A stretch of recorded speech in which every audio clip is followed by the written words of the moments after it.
Hello, ladies and gentlemen. I apologize for the late upload of this video. My hard drive self-destructed and all the b-roll that came with it. That's why you're seeing footage from my Shui Clear video and why the editing is barely existing right now. But anyway, I wanted to make this video because I feel like there's this phenomena going on where people misconstruct real and valid criticism of HSR or whatever hoyo game of your choice, and somehow, I don't know why people think this, but somehow people can come to the conclusion that HSR will end of service or lose money, or there's a game that's much better that will become the HSR killer. I want to put this video out not because I'm a hoyo shill that's gonna defend hoyoverse for these criticisms, or as a kurobot going to add more criticism to the fire, but this is simply a rant about how ineffectual, ridiculous, and delusional this claim is. Time to strap in. I can already tell this is gonna be a really fired up comment section.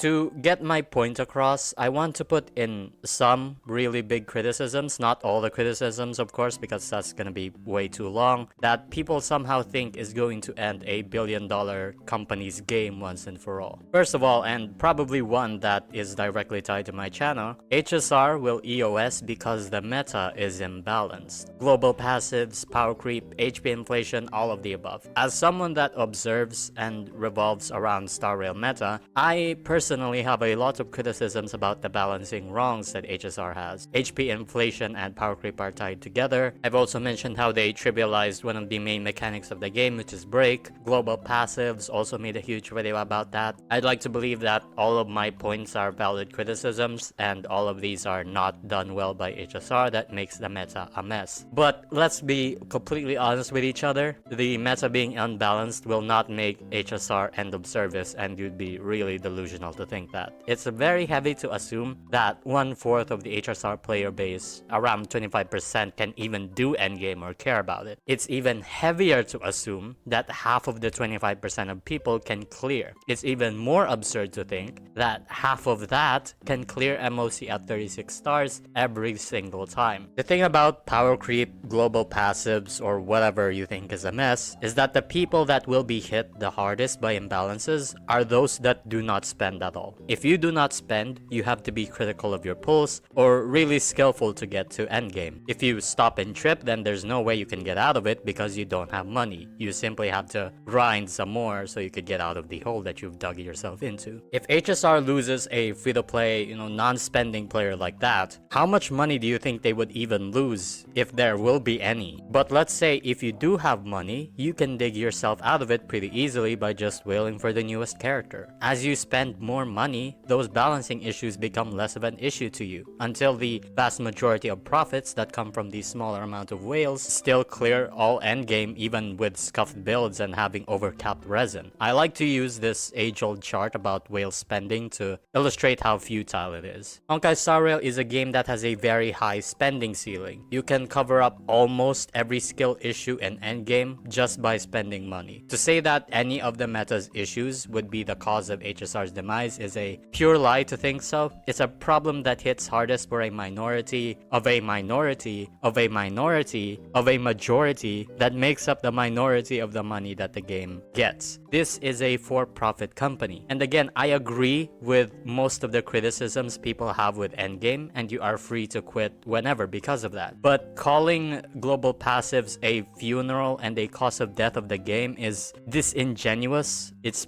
out of touch with reality, and it's way too self-important that you think the game will EOS just because endgame is bad. Next, HSR will end of service because they do low effort. This actually applies to endgame, but it's a general note of pretty much everything else. Story, character designs, and map design. Pretty much everything has been criticized as the catch-all term of laziness these days in 2025. Slop. You are entitled to your opinion on this, of course, but the problem with slop in any genre, especially YouTube videos like this one, is that it works. You can criticize political grifters, but saying their agenda doesn't make them money is a lie. You could criticize rage bait, but saying they don't get that engagement is a lie. You can criticize drama videos, but saying they don't get revenue is a lie. Baits are criticized only because they work. If they didn't work, nobody would be calling it bait, and it wouldn't be getting criticized or given the time of day at all. To say Honkaistarrail will end of service because they do low effort work work is only applicable if the gains from the low effort does not have high returns. And if you say Hoyo will not get a nuclear reactor's worth of money if they release the double D cup mommy that can shatter reality with a famous ASMR voice actor with barely any clothing gooner slop, then you're a liar. God, my brain is so cooked. And you really don't believe the things that you're saying if they release that and not gonna make $1 million off of it. Hoyo is a billion-dollar company. They research the maximum amount of gains for the least amount of effort. If the concept of optimizing more money makes you think that a billion-dollar company will shut down because they optimize the most amount of money out of you, then I don't know what else can convince you. It's literally giving the vibe of this mass-produced item is going out of business because it gets too much money. You've gotta be kidding me, man.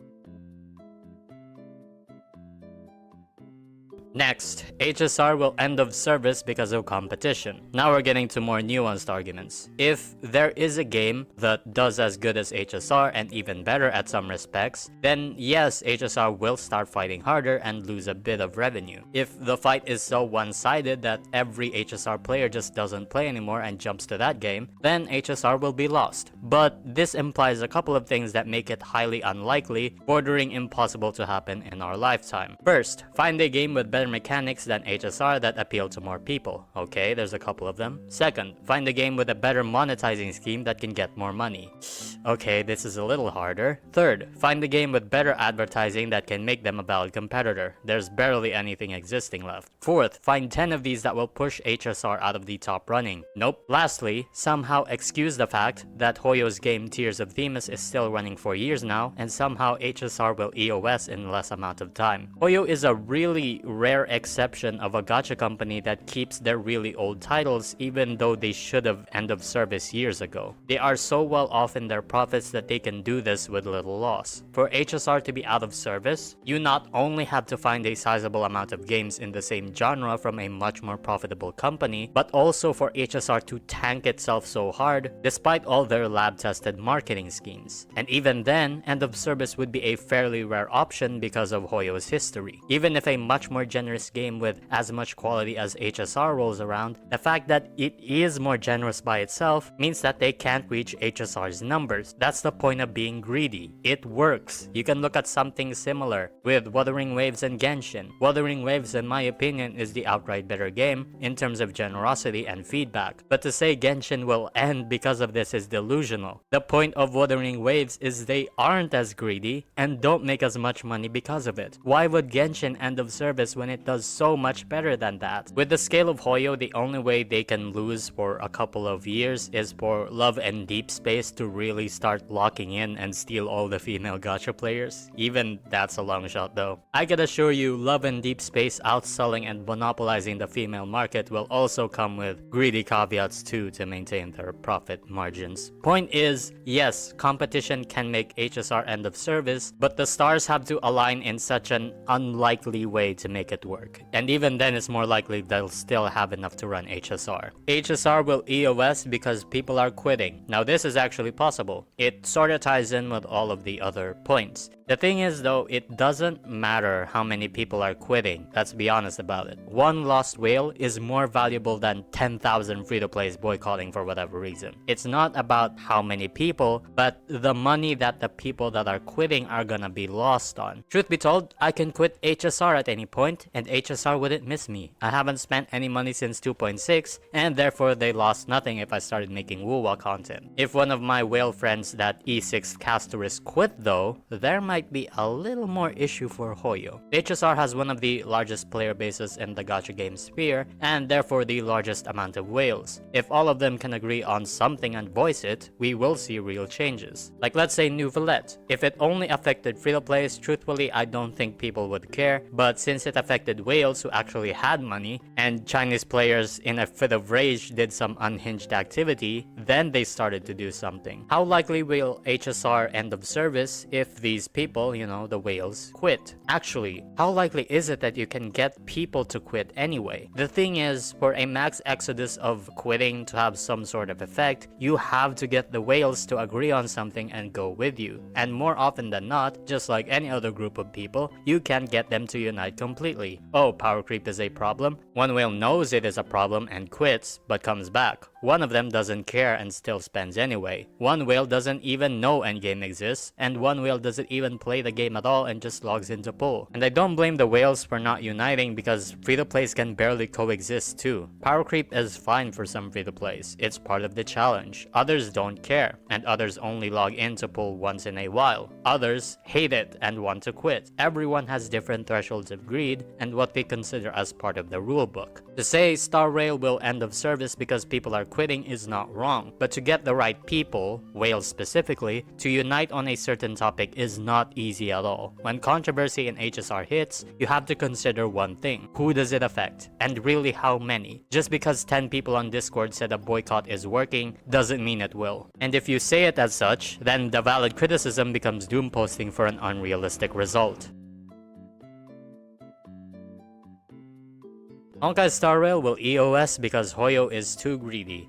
The truth is, you can boil every point down to this. Like I said, the thing about being greedy is that it works in getting money. Hoyo is not the exception to this idea. FIFA, the multiple Ubisoft games, and EA will not go bankrupt if they didn't have multiple scandals with their office environments. You could criticize their AAA games and it would all be valid, but it doesn't take something as ordinary as criticism to take them down. There's been a lot of doom posting rooted in correct criticism, and it's a real shame. When you say something like HSR will end of service because of global passives, you are giving the illusion that it's working, which is simply not true. And once the drama subsides, the game is ending narrative will be ridiculous, and once again we get another controversy and then we repeat the cycle. The criticism to global passives is valid and people should be calling out Hoyo for it, but saying it will kill the game is doom posting that doesn't help anybody and even has the opposite effect. I think criticism is healthy for just about anything, but at the end of the day, criticism can get thrown into the garbage at any time if it doesn't come from the right person. And the amount of drama HSR has been in recently is certainly up for a lot of criticism, but trying to push it into an unrealistic result of end of service as part of whatever agenda just doesn't work. I'm not a Hoyo shill, nor am I a Kuro bot. For full disclosure, I spend for Wuwa because of Zani and her animations, but either way, it doesn't take being a shill for either to realize that the drama HSR or even Wuwa gets into will not hurt them in the slightest, especially if it is about being too greedy. Whether Wuwa or HSR responds or not is what ultimately people will look forward to, but again, the amount of people who care and what they buy will ultimately be the final metric. I personally think the doom posting resulting from criticism has gone way too out of hand. As a note, Wuwa's anniversary live stream rewards drama is so funny to me. I really don't get why players, not even like content creators that get paid by Kuro, but actual players willing to defend Kuro to, hold on, let me check my notes here, not get the rewards that benefits them. This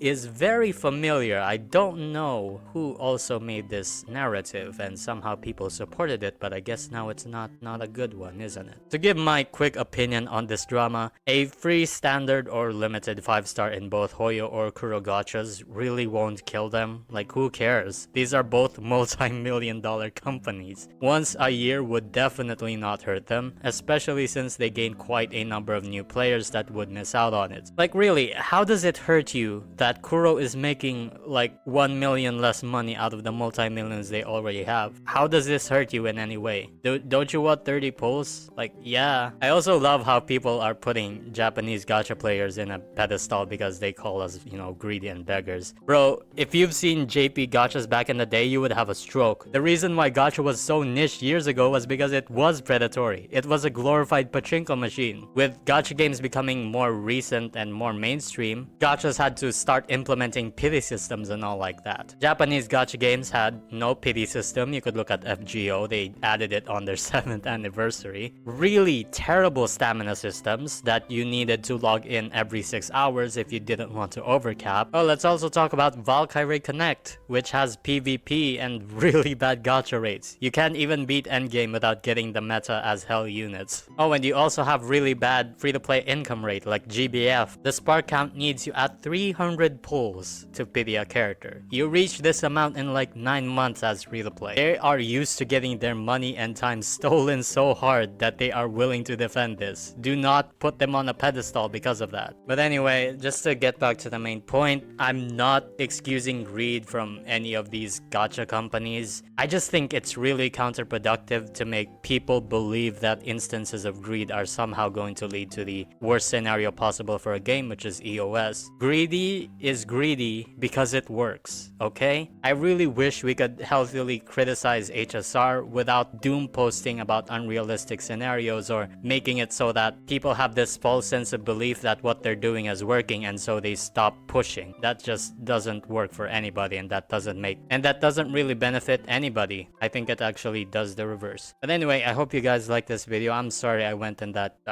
anniversary rewards rant for a while. I really do like Zani, and well, I think the anniversary rewards is fine for my taste. Again, I'm one of those people that also played old gachas and I'm kind of used to it. But at the end of the day, if people want to riot for more pulls or more rewards, why would I not want to join them? It could only benefit me. If Kuro makes more money, how the hell am I going to get the benefit out of it, right? Especially when it comes to the expense of my own experience. But anyway, I hope you guys like this video. Like, comment, subscribe, do all of this stuff. Join my membership. I didn't really post membership only videos. It's just for, you know, supporting me. It's like a Patreon thing, I guess, but there's no extra rewards. You can see my member only streams if you join my membership. Thanks to Man42 for the highest tier. And I'm really mad because my hard drive has exploded, and I will see you next week. Hopefully my hard drive, my new hard drive, I mean, comes through the mail by that point. See ya.